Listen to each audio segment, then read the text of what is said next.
uma das formas de, talvez uma das principais formas de você ter melhores resultados de decisões democráticas, ou resultados menos maus, ou menos problemas com o sistema democrático, é as decisões não serem excessivamente centralizadas. Até por uma outra razão, porque se você tiver uma decisão sendo tomada a nível democrático, não a nível federal, mas a nível estadual, você, em vez de poder experimentar só de uma forma, pode experimentar várias políticas alternativas. E se, em vez de ser a nível estadual, puder ser a nível local, você pode ter ainda mais possibilidades alternativas. Não é? E, partindo do tal pressuposto epistemológico que não é de racionalismo construtivista, mesmo na esfera política, há boas razões para preferir mais diversidade de soluções do que a imposição central de uma só. E, portanto, julgo que esse aspecto se relaciona essencialmente com a questão da escala. Quanto mais você centraliza a decisão, democrática ou não, mas quanto mais você centraliza a decisão, mais você aumenta esses problemas. Já agora, eu estava-me recordando que, por vezes,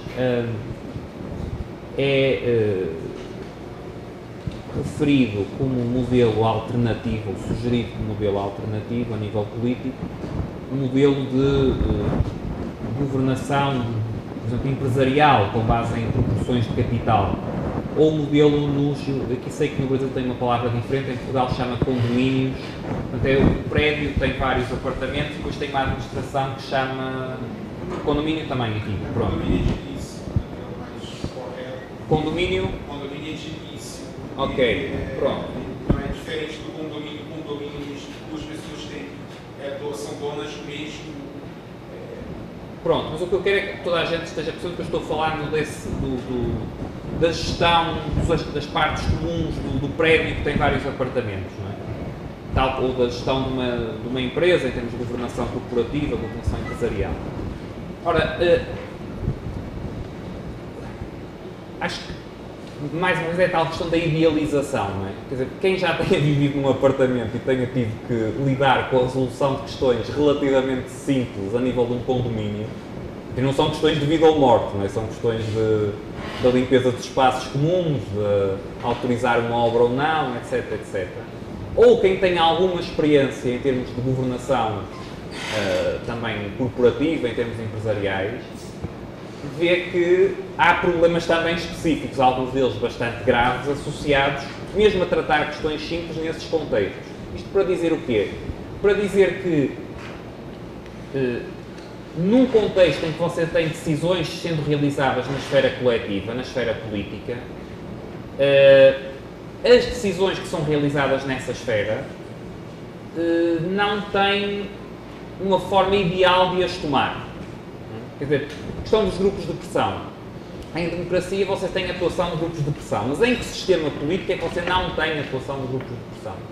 A forma de atuação é diferente. Em democracia o grupo de pressão atua de uma forma, mas se tiver um regime, imagine uma monarquia absoluta, como teve historicamente, que tenham os grupos de pressão, os grupos de interesse, os monopolistas procurando privilégios junto. Acho que nesse caso, quanto mais você partir para a subsidiariedade, né, para as decisões de menor escala, mais chances de ter, primeiro, as vantagens do grupo de pressão serem menores, porque o grupo de pressão pode entrar na mesma proporção do grupo que está sendo oprimido, ou que está sendo espoliado.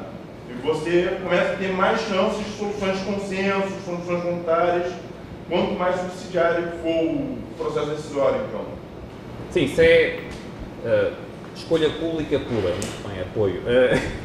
Sim, e é a questão da escala que a decisão é tomada, e sem dúvida que numa perspectiva liberal, e especificamente numa perspectiva austríaca, quanto menor a escala da decisão democrática, melhor. Aliás, há uma frase do Mises que recentemente se vem tornando cada vez mais discutida, que é a decisão do direito de secessão, não é? Que deveria ser assegurado à comunidade com a dimensão mais pequena que ainda pudesse funcionar eficazmente. Não é? Para mim isso não era o indivíduo, não é? Ao nível individual isto não podia ser, mas devia ser a comunidade mais pequena que ainda pudesse funcionar eficazmente e que desejasse exercer o direito de secessão. Uma outra forma de ver isso, de forma menos drástica, não em termos de secessão, mas em termos de regras de atuação política, será precisamente em termos da subsidiariedade, que é ter o máximo de aspectos que puderem ser decididos ao nível mais descentralizado, mais local, sendo decididos a esse nível. Eu parece-me que, e aqui já é uma consideração, digamos,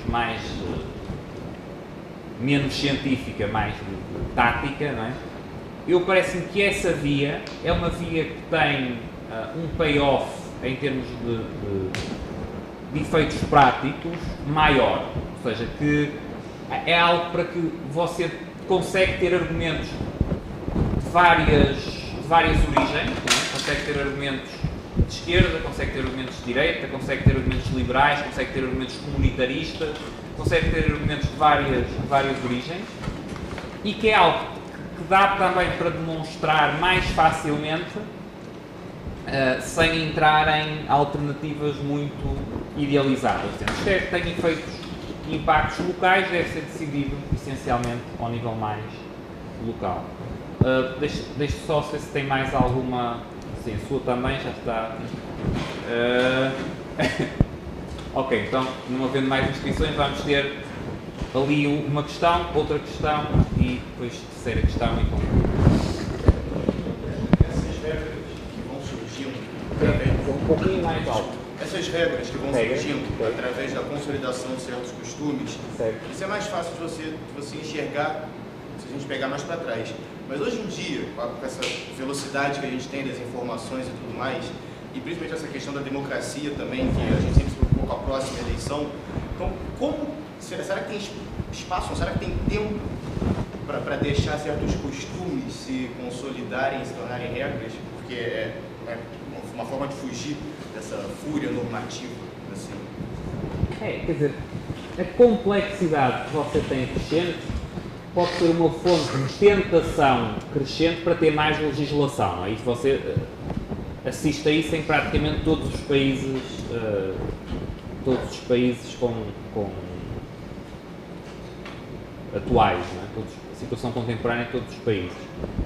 Mas eu diria, numa perspectiva austríaca, não tem que ser necessariamente assim.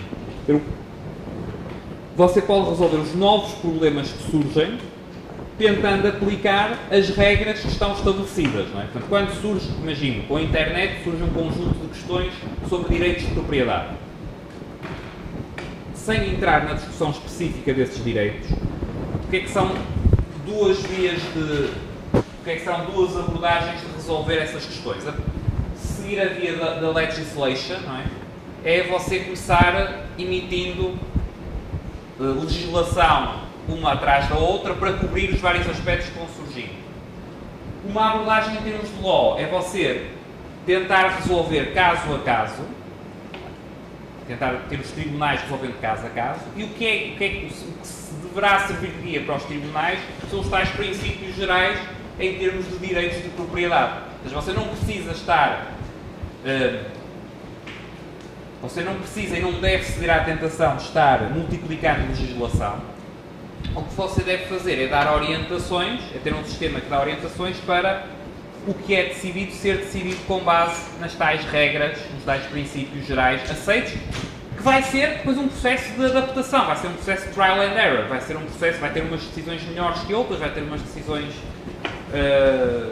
mais complicadas, outras mais fáceis, mas não requer que o legislador tenha o tal conhecimento que não pode ter, não é? Numa perspectiva austríaca. Seria julgar através da analogia até juntar uma certa jurisprudência? Sim, havia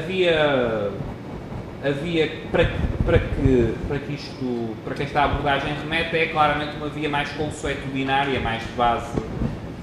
Não quer dizer que não tenha legislação, quer dizer que a legislação não vai para cada coisa que surge imediatamente estabelecer, ter um cara pensando, ou uma equipa de especialistas pensando é assim, é assim, é assim. Não, você aplica os mesmos princípios gerais e vai evolutivamente vendo, se ajustando ao processo. Não é? É também um processo de aprendizagem, não é? Professor, infelizmente vai ser nesse equívoco meu, mas a impressão que eu tive é que acabou havendo uma espécie de buraco entre o que você explicou na letra D e na letra E. Você vem na letra D falando do conceito de lei e as características do Estado de Direito, e aí depois passa para a democracia representativa e liberalismo. Mas como o conceito de Estado de Direito e o conceito de democracia não se confundem, a impressão que deu é que é a mesma coisa, que na minha visão não parece ser a mesma coisa. Como o senhor não explicou exatamente o conceito de democracia, pelo menos o conceito de democracia que é utilizado hoje para depois contrapor com a visão austríaca, ficou um pouco solto para mim, até para poder de repente perguntar quais seriam os limites da democracia dentro dessas duas perspectivas, a austríaca e a mainstream. E também queria perguntar também como seria a inserção da ideia de soberania individual, né, que tem Locke e outros pensadores, com essa questão da democracia, inclusive invadindo, em muitos casos, o que eu considero ser o mais correto, que é a soberania individual. Ok.